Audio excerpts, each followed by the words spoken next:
Of Americans are back home after a very busy stretch of summer travel, but it wasn't all smooth flying. In fact, here at home, National Airport experienced a ground stop on Sunday afternoon. We're told it was due to staffing constraints. The average delay was 40 minutes, but some of them reached up to 85 minutes. The issue resolved itself by midnight overnight, but across the country, the FAA says there are more than 50,000 flights scheduled today. Chris Van Cleve has more details. As the Independence Day holiday gives way to Back to Work Day, millions of Americans are again hitting the road and taking to the skies amid challenging summer weather. For Amanda Corchado, it meant staying in Fort Myers, Florida, a little longer than planned.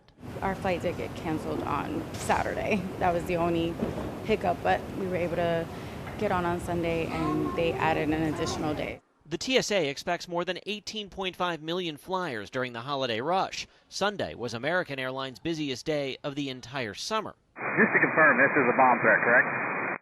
Affirmative.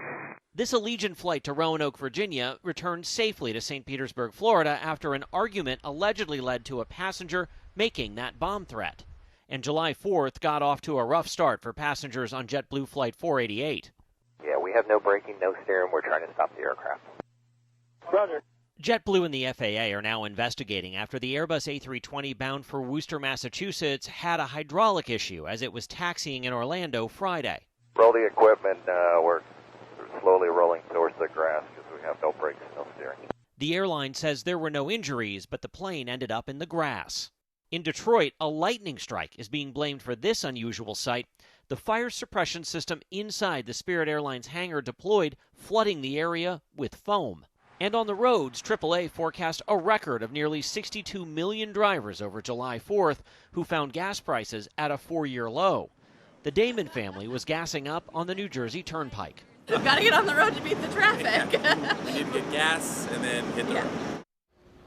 The first couple weeks of July are seen as the peak of summer travel for the airlines, so expect the airports to stay busy. Spirit says it had to pull 3 planes out of service for inspections after that foam incident, but no scheduled flights were affected. And JetBlue says safety is its top priority.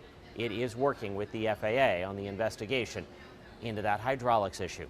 Chris Van Cleve, CBS News, Phoenix.